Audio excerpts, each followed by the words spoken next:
Aos vivos, meu muito bom dia para a galerinha do terceirão, terceiraço, terceirão de aço, para os enenzandos. Terceirão de aço é top, né, tia? Terceirandos, enenzandos, vestibulandos, o Enem tá, ó, já tinha um cheirinho de Enem, né? Já dá para sentir um cheirinho assim de Enem, tá pertinho. Meu muito bom dia para Baixa Grande do Ribeiro, BGR. Para Santa Luz do Piauí, para a galera também de Juazeiro, você de Guaribas, você que nos assiste pela plataforma, pelo YouTube. Estamos aos vivos, direto do Estúdio 3, com essa senhora Joyce fazendo a interpretação na forma de Libras. E hoje, seja bem-vindo de volta, meu amigo Dom Fernando, aqui na sonoplastia, direção, produção, edição e mais outrosão. Eita, rapaz. Olha, nós já começamos o regime militar. Hoje vai ser o governo mais interessante que nós temos do regime militar, que é o governo do meu amigo Emílio Garrastazu Médici. O presidente Médici Emílio Garrastazu Médici. O nome do homem é assim mesmo, tio. Tio, será que esse Médici aí tem alguma coisa a ver com os Médici de Florença, lá da época da Renascença? Olha, como ele é gaúcho, né? Era de origem gaúcha, melhor dizendo. Como evidentemente nós tivemos uma grande leva de imigrantes que vieram da Itália para o Rio Grande do Sul, muitos vieram da Itália para o Rio Grande do Sul. É claro, é evidente que os Médici do Rio Grande do Sul, como o presidente Médici, tem relação com os italianos dos Médici. Aqueles da época... aqueles da época do meu amigo Leonardo da Vinci. Sim, é ele mesmo, viu? Alô, Esperantina, bom dia, Esperantina. Bom dia, São João da Varjota. SJV, São João da Varjota, de boa. Identificar as principais medidas econômicas da gestão do presidente Médici, que levaram o governo a descrevê-lo como o mais importante que a gente tem no governo do Médici, galerinha, é aquilo que foi denominado de o milagre econômico brasileiro. Que você vai ver que nem foi um milagre, porque a gente consegue explicar de forma racional, não foi uma coisa divina, mas teve um crescimento astronômico durante a gestão do presidente Médici, inenarrável e, até o momento, insuperável. Papai, insuperável. Está aí a fase do regime. Você vai ver hoje esse nacionalismo e esse autoritarismo no ame-o ou deixe-o. Você vai ver também o 90 milhões em ação, pra frente Brasil, salve a seleção. De repente, aquela corrente pra frente, todo o país deu as mãos, todo mundo, vamos pra frente Brasil, Brasil, salve a seleção. Como disse o próprio presidente Médici, ninguém mais segura esse país. Era o Brasil que dava certo, era o Brasil grande potência. Mas havia repressão, claro, havia a famosa luta armada, o governo vai conseguir desbaratar ela. Aqueles pequenos grupos, aquelas células de jovens sonhadores que achavam que com uma arma na cintura conseguia acabar com o regime militar. Essa é a temática da nossa aula de hoje. Nós já vimos o presidente Castelo, o homem sem pescoço. O homem sem pescoço cearense, viu? Meu amigo Costa e Silva, vimos já na semana passada. Hoje é o meu amigo Médici. Na próxima semana, Ernesto Geisel.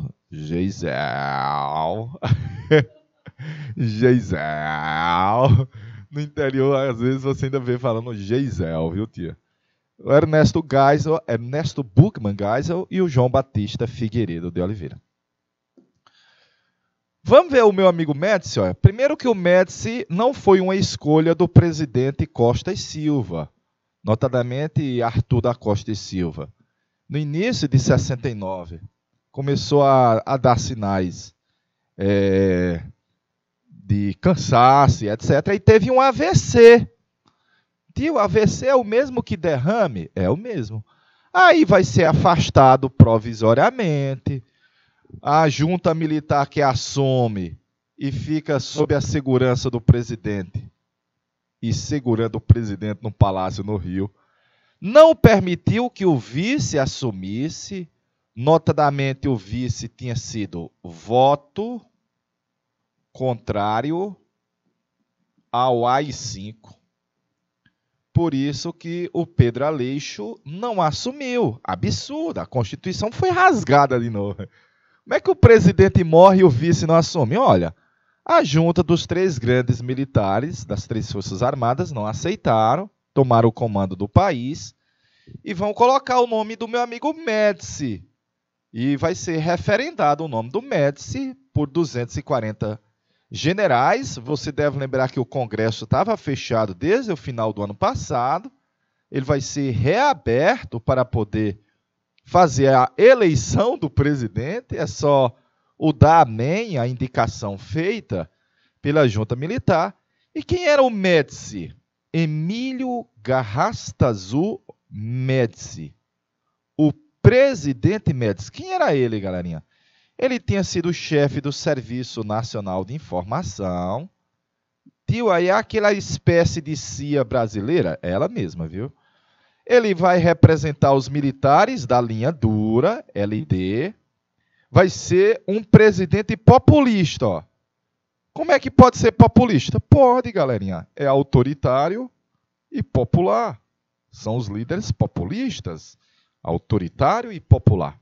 Vai ser o presidente mais popular desse período do regime militar. Perfeito? Meu amigo Dom Fernando, vamos deixar R$1 aí na tela, per favore, em italiano. Per favore, em italiano.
Ok. De boa na Lagoinha. De boa na Lagoa, Dom Fernando. De boa na Lagoa.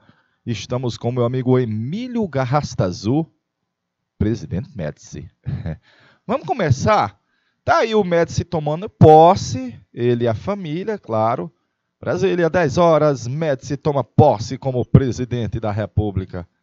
Nessa manchete aí do jornal Folha de São Paulo, 30 de outubro do ano de 69.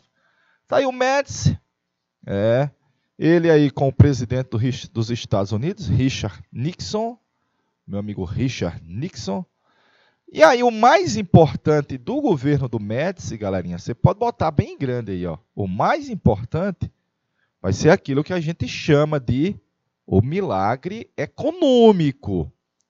O milagre econômico. Este é um país que vai para frente. Ninguém segura esse país.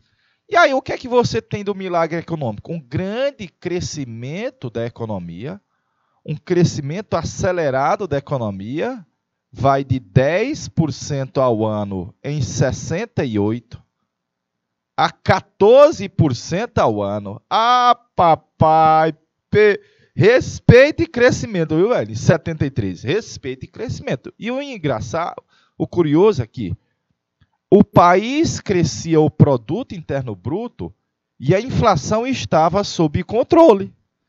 Números da inflação de 20%, a média ao ano, eram razoáveis, para a nossa história, extremamente razoáveis. Aí o governo atraía muitos investimentos externos. Eles vão vir para o Brasil de novo como, tio? Parecido como naquela época do Juscelino Kubitschek, ó, na forma da entrada das multinacionais, claro, e o governo realizou muitos empréstimos. Eu sei que empréstimos vai resultar numa dívida eterna. Numa dívida eterna. Mas o governo conseguiu atrair investidores, recursos que vieram lá de fora, principalmente as multinacionais, bacaninha. Vai ser triplicada a nossa capacidade energética, respeito e produção.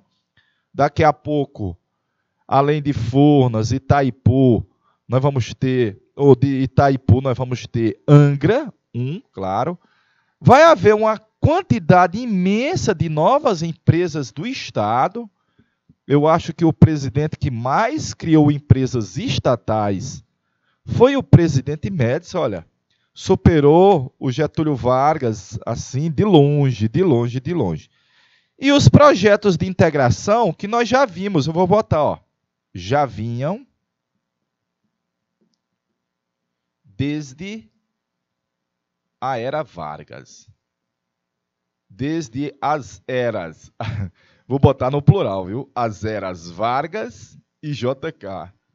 É porque nós já tínhamos, desde a época do Juscelino Kubitschek e do Getúlio Vargas, propostas, projetos no país, notadamente, que buscavam integrar principalmente a região norte e centro-oeste, evidentemente, à economia, ao cenário nacional, já que eram áreas mais distantes do eixo Rio-São Paulo, mais distantes da capital e menos exploradas economicamente. Então aí você vai ver a Transamazônica, a Embraer, o sistema Telebrás, olha aí o sistema Telebrás, o Brasil acompanhando o mundo.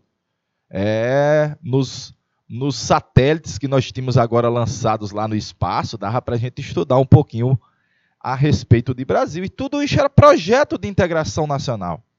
Os grandes projetos energéticos, aqui é Itaipu, deixa eu botar bem aqui, ó, usinas de Itaipu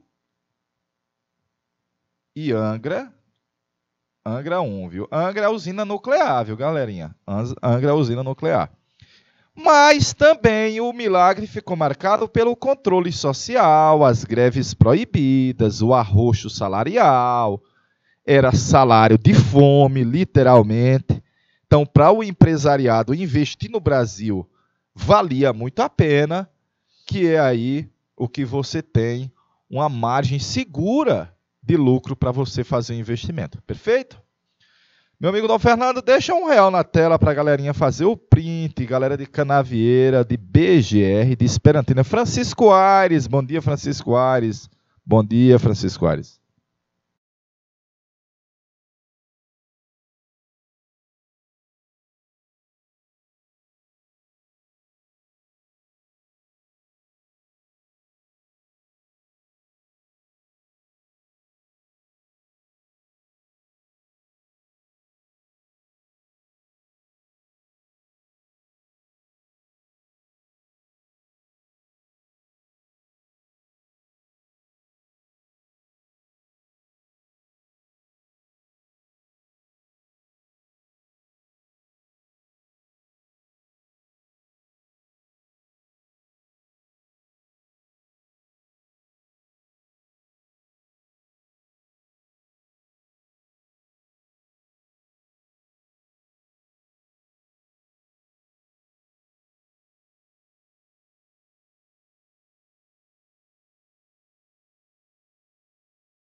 Tcharam, tcharam, tcharam, tcharam, tcharam. Alô, Adriana Souza, alô, meu amigo Gabriel, alô, galera de Guaribas, bom dia, Guaribas, bom dia, Canavieira, Esperantina, Francisco Aires, alô, galera de Francisco Aires, Chico Aires, Francisco Aires ali no rumo de Floriano, da Princesinha do Sul. Vamos lá? Olha, aí é só uma introdução sobre o que foi o chamado milagre. Eu peguei esse texto do livro do Cláudio Vicentino, olha, é um autor de livro didático, conhecido no país todo, popular. O governo Médici foi responsável pelo advento do chamado milagre econômico brasileiro, que foi um crescimento da economia em ritmo bastante acelerado. O milagre deveu-se ao ingresso maciço de capitais capitais estrangeiros, como já se verificava no Brasil desde o final da década de 60. Eu prefiro dizer que já entrava no Brasil desde a década de 50, por causa que já entrava na época do Juscelino Kubitschek. Então, a presença do capital alienígena estrangeiro já se fazia aqui, olha, há de certa forma um certo período. Perfeitinho? Aí tem o texto da Lilia Schwartz, que ela diz assim, ó, a economia se aqueceu e a inflação, em vez de subir, fez foi cair. Teve início um surto de crescimento que, no seu apogeu, superou qualquer período anterior da nossa história, e o governo começou a falar em um milagre econômico brasileiro. Dizer que, na época, havia o mesmo discurso para o milagre econômico chileno do Augusto Pinochet, que era um ditador no Chile, e havia o milagre econômico japonês. Então, o governo brasileiro propagava essa ideia que aqui também havia um milagre econômico. A performance de crescimento seria indiscutível. Porém, o milagre teria uma explicação terrena. E misturava com a repressão aos opositores, censura aos jornais e meios de comunicação, de modo a impedir a veiculação de críticas à política econômica, e acrescentava ingredientes da pauta dessa política. Subsídio governamental, diversificou as exportações, meio que desnacionaliza a economia com a entrada de empresas estrangeiras, as multinacionais, e, por último, a fixação centralizada nos reajustes dos salários, quase sempre os salários reajustados abaixo, claro, abaixo da inflação. Beleza? De Creuza. Tá aí, olha o PIB, olha o Produto Interno Bruto, olha no Juscelino, ó. Olha o pico no Juscelino, ó, 11%, ó. Ah, pá, que é o JK, ó. Que é o JK. Depois caiu um pouco, aí caiu muito, ó. Agora que é o milagre, ó. Respeite milagre, galerinha. Respeite milagre. O ápice, 73 para 74. Respeite milagre.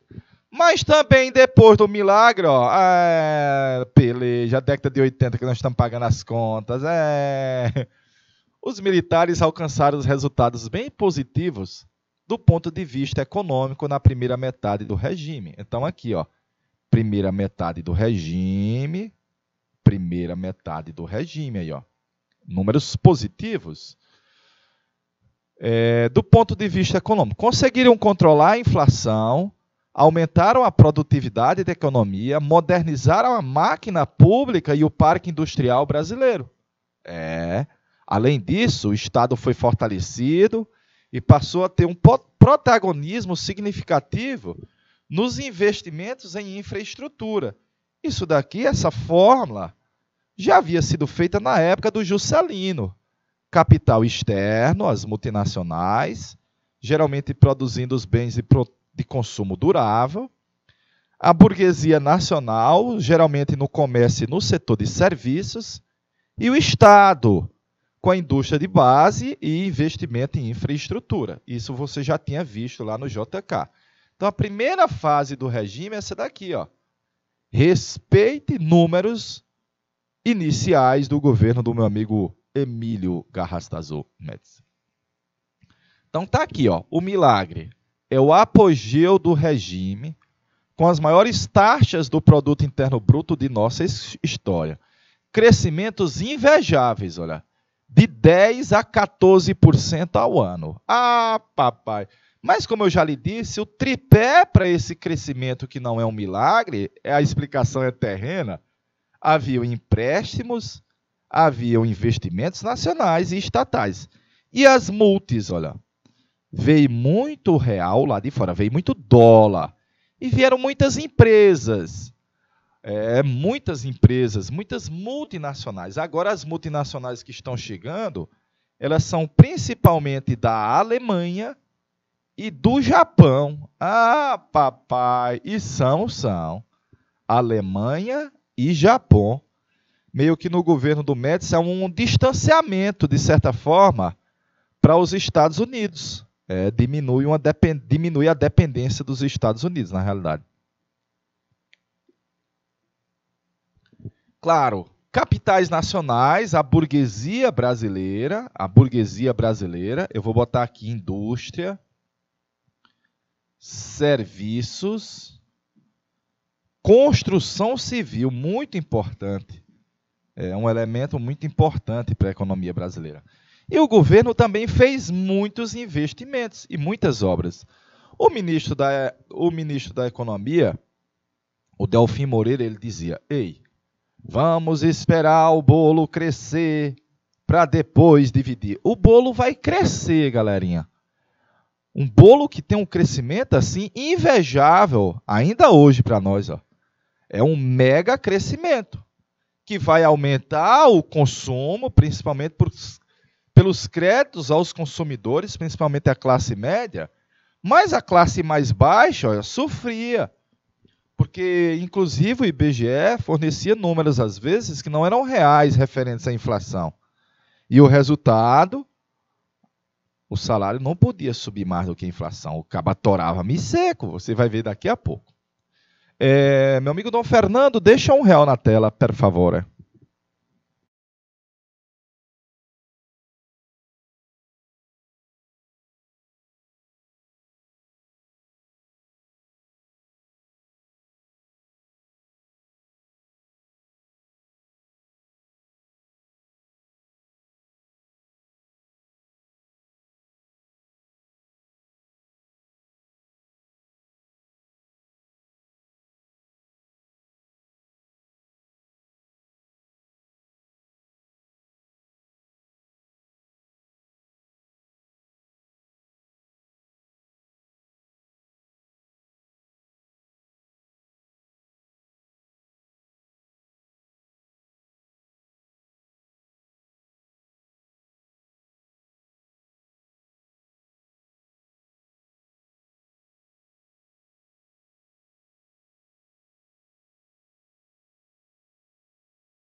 Alô, galera de Elesbão. Tio Elesbão está aos vivos também. Alô, galera da escola de Elesbão Veloso, terceirão de Elesbão, terceiraço de Elesbão. É a escola Benedito Portela Leal. Benedito Portela Leal. Alô, São João da Varjota. Alô, Pajeú. Bom dia, Pajeú. Alô, você de Pajeú. Galera de Pajeú, Terra Boa. Santa Luz, Esperantina. Beleza, beleza. Galera lá do Benedito Portela Leal, em Elesbão Veloso. Tio, já andei lá uma vez. Escola top, viu? Escola modelo, viu? Escola top.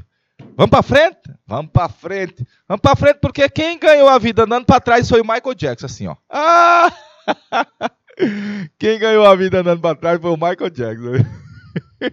Tá aqui o Delfim Moreira com o presidente Neto. Tá aí um técnico atuando para o presidente da República. Eita, rapaz. Olha o país crescendo. Aí na Copa de 70, né, que o Médici assistiu um dos jogos da seleção brasileira e o Brasil estava assim desfilando em campo, jogando muito bem. O Médici disse: ninguém segura esse país. É verdade. Olha, mas infelizmente, nos períodos mais autoritários da nossa história, resulta em concentração maior da riqueza, olha. Veja na ditadura do Estado Novo do Vargas, olha. Veja no Estado Novo varguista como você tem uma concentração maior da riqueza nacional nas mãos de 1% dos mais ricos. Aí deu uma queda na fase democrática, olha aí, ó. A fase democrática, a gente parece que tem um ambiente mais propício à redistribuição.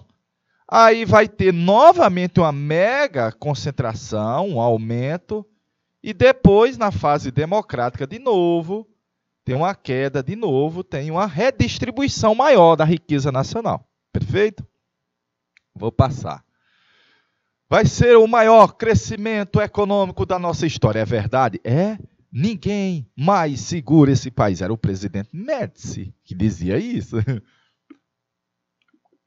Olhe, eu estou colocando bem o beabá. De onde nós tivemos as fontes para esse crescimento? Primeiro, nós tivemos muitos investimentos do Estado, investimentos públicos, principalmente em infraestrutura e na chamada indústria de base, que você já via desde a era Vargas, tinha isso, né? 2, nós vamos ter uma retomada de ter as empresas do Estado, as empresas estatais. De novo, nós vamos ter uma retomada de mega empresas do Estado, com o Estado participando da economia em uns setores que eles consideravam importantíssimos, estratégicos na realidade. Aí o governo realizou intervenções no câmbio, desvalorizou a moeda brasileira, nos salários, derrubando o salário mínimo, nos juros, nas tarifas públicas. Tarifas públicas é água, é luz, é telefone, bacaninha. E a construção civil, como eu disse para você, sempre foi, vamos dizer assim, um elemento que dá para a gente medir a temperatura econômica do país, é a construção civil. Se ela está indo de vento em polpa, você pode ter certeza que a economia está também indo de vento em polpa. Se ela tem uma queda, a economia também está em queda. Então, nós tivemos uma expansão, sim, até porque nós tivemos uma expansão das grandes obras públicas, o Brasil, grande potência, eixos rodoviários, usinas, estádios de futebol. Ah, papai! Foi criado o Sistema Financeiro Habitacional. Opa! E o Sistema Financeiro Habitacional surgiu para financiar a habitação. Casas para a classe média e alta. Vão começar a surgir os bairros vamos dizer assim, os bairros mais chiques. Começa a aparecer ali a partir da década de 70. E teve uma ampliação do setor do agro. Notadamente, lá no início do século XX, a agricultura era um elemento fundamental da nossa economia. Nesse cenário aqui, a indústria. Mas mesmo com a indústria crescendo, o setor agro ganhou know-how. O governo criou o crédito rural, vai nascer ali a agroindústria, ou seja, os produtos agrícolas brasileiros vão sair com um valor agregado mais elevado. Tio, como é que a gente pode sair com um valor agregado mais elevado? Simples, galerinha. Ao invés de a gente produzir só a soja, você vai vender o óleo de soja. Olha aí, ó. É claro que a soja é muito mais barata do que o óleo. Ao invés de você vender só o café em grãos, você vai vender já o café torrado, moído, já para o mercado externo. Exportation, o governo comprava, até porque nós tivemos agora o início dos programas de governo referente à merenda escolar. Mecanizou a agricultura e o uso de insumos químicos. O setor agro deu um salto também. E ele vai ajudar nesse crescimento, nesses números positivos do chamado milagre econômico brasileiro. Dom Fernando, deixa R$1 na tela, per favore, em italiano.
Ok. Canavieira.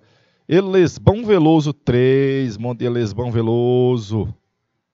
Escola Benedito Portela Leal, galera do Escola Benedito Portela Leal. Vou passar aqui, galerinha. Tá aí, olha. Olha, a partir de 68, ó. A partir de 68, ó.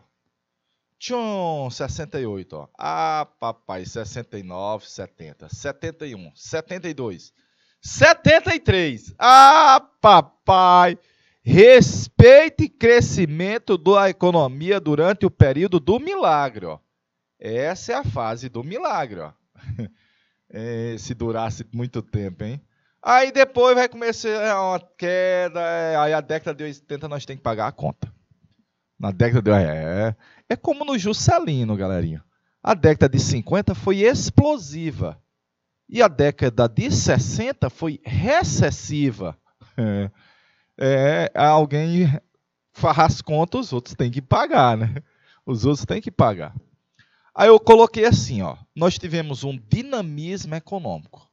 A indústria brasileira cresceu e superou o setor agro no produto interno bruto. Os capitais vinham lá de fora, as multis, o Brasil era e ainda é um mercado atrativo, naquela época com mão de obra muito barata, um mercado consumidor em expansão, mão de obra baratíssima e matéria-prima disponível. Estão chegando eles de novo, olha. Essa indústria não já havia se instalado lá na década de 50? Estão chegando mais, olha. Estão chegando mais. A indústria automobilística, a química, o setor de eletros, Toyota, Honda, Philips, Philco, alemãs, japonesas e italianas passaram a estar mais presentes no cotidiano dos brasileiros. E o governo pegou os governos, muitos empréstimos lá fora. Nós estamos pagando eles hoje. O governo fez muitos empréstimos. Fomos pegar dinheiro com o aval do Fundo Monetário Internacional. Ele permitia e dava garantia que o Brasil ia pagar. E, claro, a burguesia brasileira, notadamente havia uma grande repressão por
Beleza. Eu tava trocando as pílulas aqui, galerinha. Tava trocando as pílulas. Olha, esse cartaz publicado a partir de 70 dizia: até 64, o Brasil era apenas o país do futuro.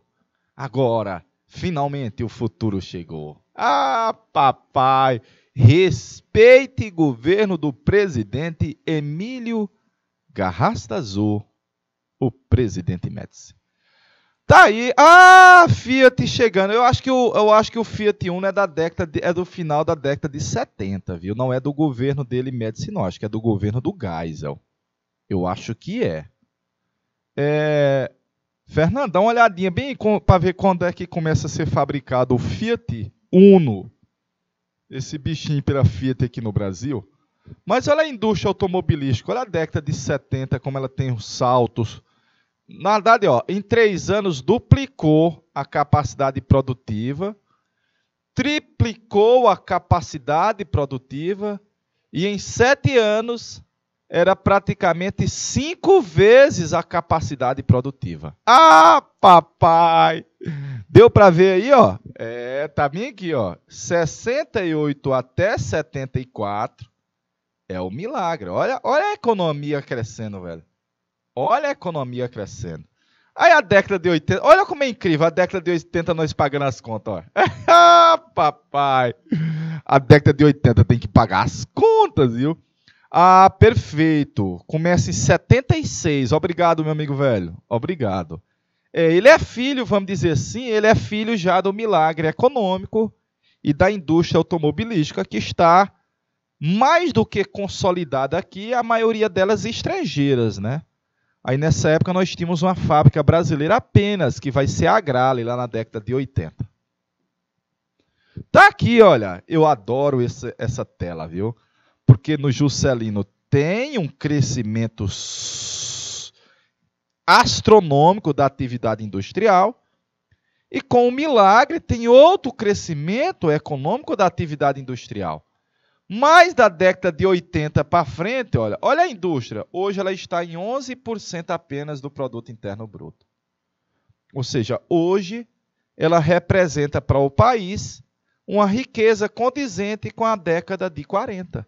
A indústria evoluiu da década de 90 para cá, desde o processo de reabertura com o Fernando Collor de Mello, que vai haver uma involução, uma retração da participação da indústria no bolo da economia brasileira. Então, o que nós estamos analisando é essa fase aqui, ó. Essa fase aqui, chamada de milagre. Deixa eu botar bem aqui, ó. Milagre. Tcharam, tcharam. A fase do chamado milagre e a importância da participação da indústria, Lisbon Veloso, no produto interno bruto. Então, esse país grande, gigante, pela própria natureza, também vai ter projetos à altura da sua dimensão. São os megaprojetos, as grandes construções. Steel, já peguei questões que chamavam obras faraônicas. Hoje a maioria dos historiadores não chamam obras faraônicas, haja vista que elas têm uma grande importância e, claro, se percebe da estratégia delas para o país hoje. Ó. A ponte Rio-Niterói, que vai interligar a cidade do Rio de Janeiro à cidade de Niterói, que era a capital do estado do Rio de Janeiro por um certo período, na época que a capital era o Rio de Janeiro, antes da transferência para Brasília. A Transamazônica, uma função para a integração territorial. Integração territorial. Vamos dizer que também territorial. Vamos dizer que também a Ponte Rio-Niterói tinha essa função, né? Os grandes estádios de futebol, você vai ver daqui a pouco que o Brasil vai ser tricampeão do mundo em 70 no México. Então, quando a seleção brasileira retornou, o presidente vai receber os nossos atletas, vai haver toda aquela comemoração, mas também não deve se deixar de dar crédito que a gente agora era tri. Então nós vamos ter à altura um campeonato que vai nascer em 1971, o Campeonato Brasileiro na forma que você tem hoje, né? O Campeonato Brasileiro Nacional. As usinas que você está vendo, eu vou deixar o governo do Alberto Silva para a segunda aula, já visto que nós vamos dar uma pincelada nessas várias obras que o governador Alberto Tavares Silva realizou aqui no estado do Piauí. Perfeito? Então tá aí alguns elementos de o Brasil, grande potência. Esse é um país que dá certo, esse é um país que vai para frente. R$ 1 na tela aí, meu amigo Dom Fernando.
Ok, galerinha, vamos lá, vamos de boa, na lagoa.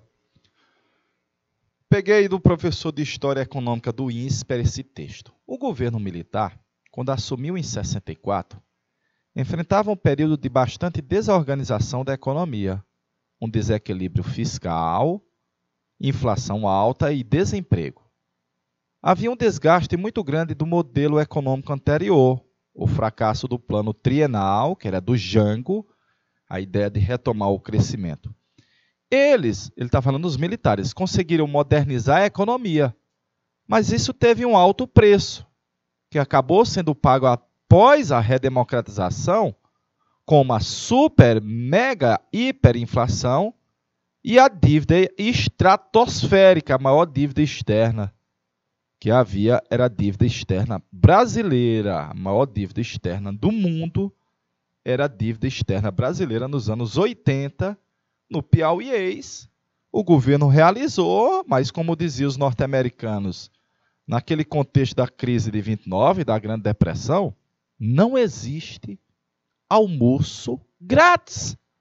Uma hora você vai ser cobrado. É verdade, viu? Vou passar a imagem, viu? Mas não tem como não dar crédito a esse mega crescimento, 10% ao ano, 9,5%, 10,5%, 11,5%, 12%, 14%. Respeite crescimento industrial, viu? Respeite crescimento da economia tupiniquim, galerinha, da economia tupiniquim. Tá aí os nossos números, mostrando para você a onda de investimentos estrangeiros feitos a partir de 68 até 70, até 82, né? Dá para ver a avalanche de investimentos alienígenas. Aí depois com o Plano Real, olha, depois com o Plano Real, uma nova onda de investimentos estrangeiros aqui no Brasil, mais da indústria automobilística, depois da reabertura com o meu amigo Fernando Collor. Está aí o país crescendo a números de 10, 11, 12, 14, e a inflação mantida em patamares controlados. Olha, a inflação mantida em patamares controlados de boa. O problema vai ser a dívida externa, que o governo vai pegar em 64 com 3 bi, e vai entregar em 85 com 92 bi. Ah, papai! Só multiplicou 30 vezes em 21 anos. A dívida externa só multiplicou 30 vezes. Isso é nada, rapaz. 30 vezes de multiplicação da sua dívida em 21 anos é nada, velho. É só uma porcariazinha. Velho. Eita, rapaz. Tá aí as grandes obras de integração. Era o Brasil, grande potência. Quem olha para a China hoje, quem está fazendo essas megas construções hoje é made in China, né? Aquela mega ponte, a mar maior do mundo. Tá aí a ponte Rio-Niterói. Massa. Olha aí algumas das empresas estatais construídas na época do regime militar. Eu peguei essa fotografia de propaganda, uma propaganda favorável ao regime militar, que está dizendo o Brasil foi da 41ª economia para a 8ª economia do mundo. E dá para você ver a quantidade de empresas que foram criadas pelo Estado naquela época. O governo brasileiro construiu muitas empresas estatais. O maior número de estatais no país foi criado durante a gestão do regime militar. Vou passar, olha aí a famosa Transamazônica, ainda hoje inconclusa, um projeto para integrar a região norte e nordeste, integrar para não entregar. A ideia era essa, integrar para não entregar. Por isso, além da Transamazônica, a Zona Franca de Manaus, importante para atrair empresas e indústria para a região norte, para ocupar a região norte, né? E não entregar a região norte. Ocupar e não entregar. Usina de Itaipu, durante muito tempo foi a maior zona do mundo, né? Hoje é uma chinesa, a lá das Três Gargantas, da China. Mas essa mega obra de engenharia brasileira, uma binacional, porque ocupa áreas do território do Brasil e do território do Paraguai. Usina de Angra 1, está aí a fotografia da usina nuclear. Quem fez a parceria da tecnologia nuclear não foram os norte-americanos, foram os alemães. A nossa tecnologia não veio dos Estados Unidos, é da Alemanha Ocidental, né? Para nós fazermos umas 3 questõezinhas, né? Eu acho que foi muita coisa já, né, tia? Para a gente fazer umas 3 questõezinhas. Eita, galera de Esperantina. Questão do Enem aí, olha. Para quem vai fazer o Enem, é hora de treinar, né? Só este ano já entraram no país 3 bilhões de dólares em um ano, ó. Aí, no caso, o pagamento começa a ser feito daqui a 10 anos. Aí o pai do menino diz, tadinho do meu filho, viu? Tadinho do meu filho. É o do Ziraldo, olha. Uma charge de 1974. Deixa R$1 na tela, meu amigo Dom Fernando, para a galerinha mandar a resposta, por favor.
Ok, já temos resposta.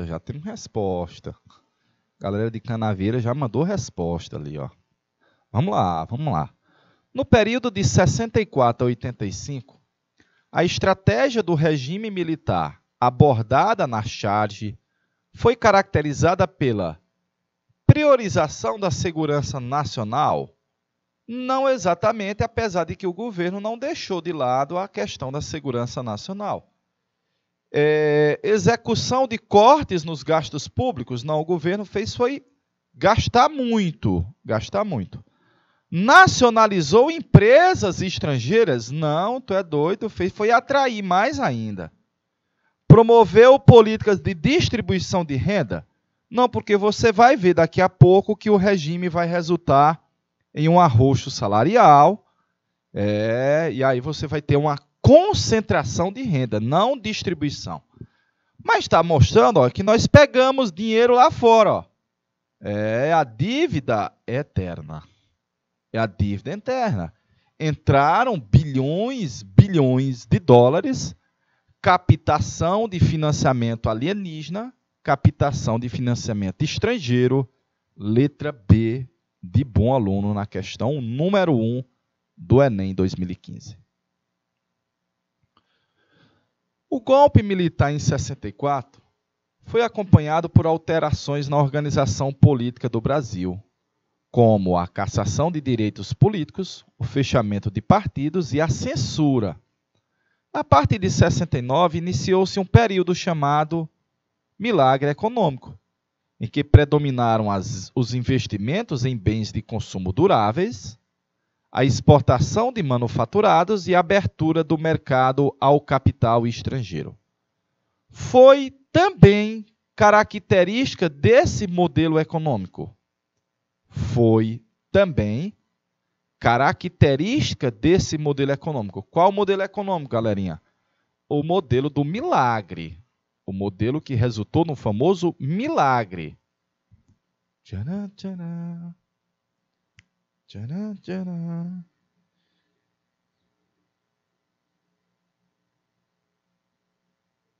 Pará, pará. Tcharam, tcharam, tcharam, tcharam.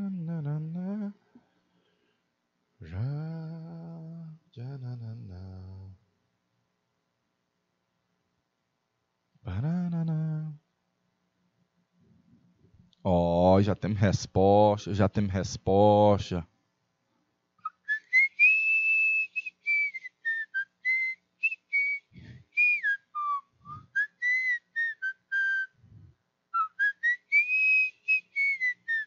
Vamos lá, vamos lá. Ele quer saber sobre alguns elementos do milagre, galerinha. Do milagre. Característicos dele. Vamos começar com a letra E. Quem criou a Sudene foi o Juscelino Kubitschek. Não é a extinção do sistema financeiro habitacional, é a criação. A letra D está incorreta, ó. Criação. Vai haver investimento de capitais nas pequenas indústrias? São as grandes indústrias que estão entrando no país. E agora, letra A ou C? Criação da Companhia Siderúrgica Nacional foi pelo Getúlio Vargas, a famosa CSN, criada lá na Era Vargas, galerinha. Criada lá na Era Vargas. É uma estatal, irmã da Vale do Rio Doce.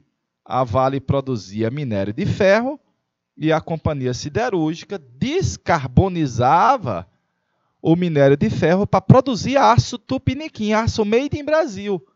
Mas ocorreu uma redução dos salários dos trabalhadores menos qualificados. Quem são os trabalhadores menos qualificados? Os que recebem um salário mínimo. O salário mínimo vai ser salário de fome, literalmente. De fome, literalmente. Questão 3 do Enem PPL 2011. Em Brasília, foram mais de 100 mil pessoas saudando os campeões. A seleção voou diretamente da cidade do México para Brasília. Na festa da vitória, Médici presenteou os jogadores com dinheiro e posou para os fotógrafos com a taça Jules Rimet nas mãos. Até uma assessoria especial de relações públicas chegou a ser criada para mudar a imagem do governo e cristalizar, junto à opinião pública, a imagem de um país vitorioso, alavancando campanhas que criavam o mito de Brasil grande, que vai para frente. Todos os jogadores principais da Copa de 70 foram usados como garotos propaganda. Ah, papai, almanaque anos 70. Você não tem aquele álbum de figurinha das fotos? É mais ou menos isso, né? A visibilidade dos esportes, especialmente do futebol, nos meios de comunicação de massa, tornou-os uma questão de Estado para os governos militares no Brasil, que buscavam assim, dois pontos, interroga, bota um real na tela, meu amigo Dom Fernando.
Não, não, não, não. Vamos lá, vamos lá. A visibilidade dos esportes, especialmente do futebol, nos meios de comunicação de massa, tornou-se uma questão de Estado para os governos militares no Brasil, que buscavam, assim, legitimar o Estado autoritário por meio de vitórias esportivas nacionais. Opa, vamos deixar em stand-by. Mostrar que os governantes estavam entre seus principais praticantes. Mostrar que os governantes estavam entre seus principais praticantes. Não, galerinha, os nossos governantes não jogavam futebol, viu? A não ser aquela pelada do final de semana, né? A não ser aquela peladinha. Controlar o uso dos garotos propagandas pela agência de publicidade? Não exatamente, né? Valorizar os atletas, integrando-os como funcionários do aparelho do Estado? Não. Os jogadores receberam a gorjeta, mas não eram funcionários públicos. Incentivar a expansão da propaganda e do consumo de artigos esportivos? Também não. Na realidade, galerinha, futebol e política é uma parceria que vem desde a época da ditadura do Estado Novo varguista. O Getúlio Vargas gostava de fazer desfiles dos trabalhadores no estádio do São Januário do Vasco, no Rio. Foi ele quem incentivou e construiu o estádio do Pacaembu, em São Paulo. A Copa de 50 foi também utilizada como propaganda. Infelizmente, nós não vencemos a Copa, mas foi utilizada como propaganda do governo. E, claro, se a seleção brasileira vai bem no futebol lá fora, o governo usa essa imagem de forma positiva aqui dentro. Isso não é novidade e não foi exclusivo dos governos militares. A diferença aqui é que está buscando legitimar o Estado autoritário que nós o tínhamos. Criar uma imagem positiva do Estado autoritário que nós o tínhamos. Corretíssimo, Lesbão Veloso, letrado e aprovado. Nós vamos para aquele nosso intervalozinho, né, de 20 minutos, e a gente volta já já.